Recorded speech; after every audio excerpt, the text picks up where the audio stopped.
The complete life of Khalid ibn al-Walid, Radiyallahu Anhu, in light of Qur'an and Hadith. In the name of Allah, the most gracious, the most merciful. Assalamu Alaikum wa Rahmatullah. Dear viewers, today we will know, in the light of the Qur'an and Hadith, the complete life story of Khalid ibn al-Walid. Subscribe to the channel, leave a comment, and hit the like button to support. In the vast deserts of Arabia, where tribes clashed and empires collided, there emerged a man whose name would echo across continents, Khalid ibn al-Walid, Radiyallahu Anhu, a military genius, a fearless commander, and the man whom history remembers as the sword of Allah. But Khalid's story is not only about battlefields. It is a journey of transformation from a fierce opponent of Islam to one of its greatest defenders. Today, we explore the complete life of Khalid ibn al-Walid, stage by stage, through the lens of Qur'an, Hadith, and early Islamic history. Background and early life. Khalid ibn al-Walid was born into the powerful Banu Makhzum clan of Quraysh, a family known for its warriors, wealth, and influence in Mecca. From childhood, Khalid was trained in horsemanship, swordsmanship, tribal warfare, strategy, and leadership. He grew up in a society where honor, bravery, and loyalty were everything. Even before Islam, Khalid was admired for his military ability and physical courage. Little did he know that these skills would one day change the destiny of nations. Opposition to Islam.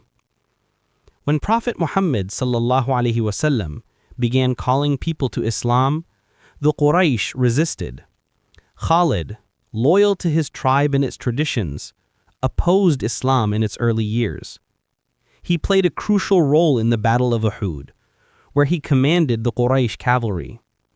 When the Muslim archers left their positions, Khalid used his tactical brilliance to flank the Muslim army, a move that turned the tide of the battle. Historians describe this moment as proof of Khalid's military genius, even before he became Muslim. But destiny had another plan. Khalid's conversion to Islam. Years passed. Islam continued to grow, and Khalid, watching closely, began to rethink everything. He saw how the Qur'an transformed people. He saw how the Muslims stood firm at Hudaybiyah. He saw how truth could not be stopped. Finally, around 8 AH, he traveled to Medina. There, he met the Prophet Muhammad ﷺ, who welcomed him with open arms. According to the Hadith, the Prophet said, "I knew that a man of your intelligence would not remain unaware of the truth." Khalid embraced Islam, and all his courage, skill, and brilliance now stood in service to Allah. It was the greatest turning point of his life. Service under the Prophet ﷺ. Soon after accepting Islam, Khalid joined the Muslim army. In the Battle of Mu'tah, 3 Muslim commanders were martyred. Khalid took command, reorganized the army, and saved the Muslims from complete destruction.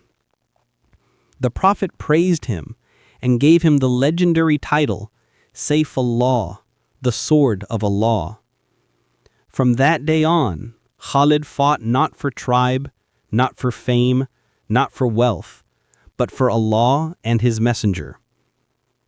Under the Prophet, he participated in multiple expeditions, always showing loyalty, discipline, and unmatched strategic thinking.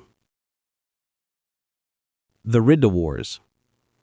When the Prophet ﷺ passed away, Arabia plunged into chaos. Tribes rebelled, false prophets appeared, the unity of Muslims was at risk. The new caliph, Abu Bakr as-Siddiq, Radiyallahu Anhu, entrusted one man above all to protect the ummah, Khalid ibn al-Walid.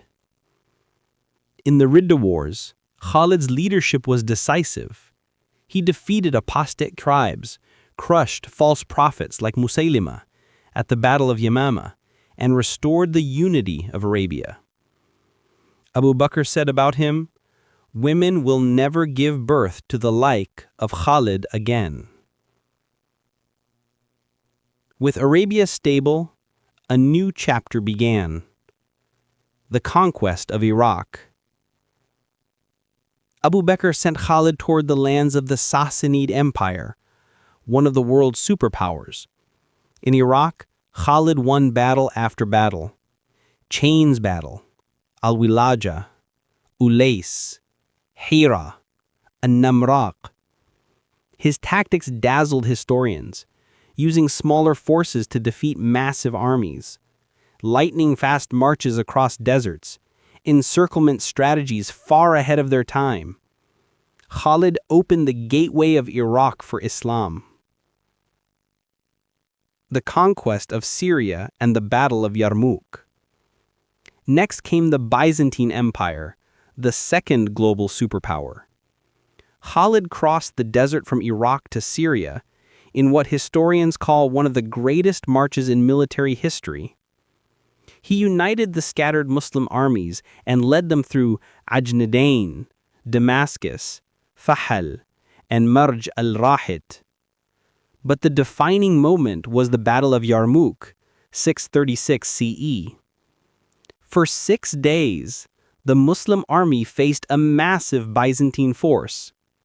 Khalid's strategy, rapid cavalry movements, coordinated charges, and defensive maneuvering led to a victory that changed history forever.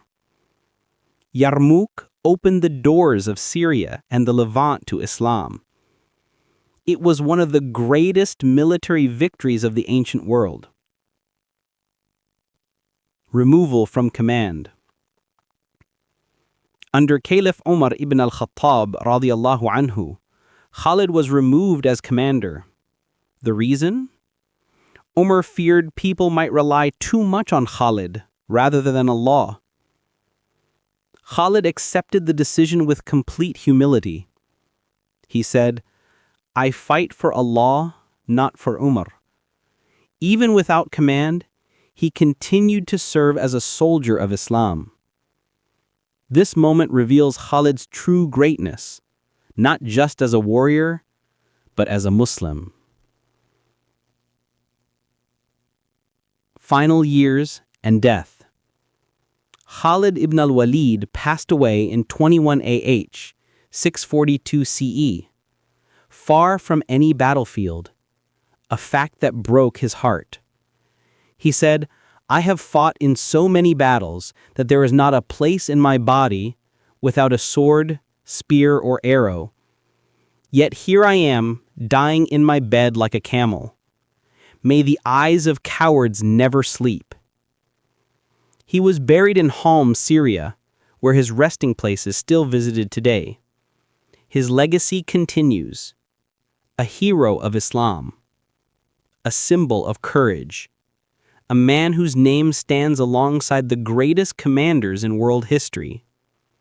Truly, Khalid ibn al-Walid was the sword of Allah.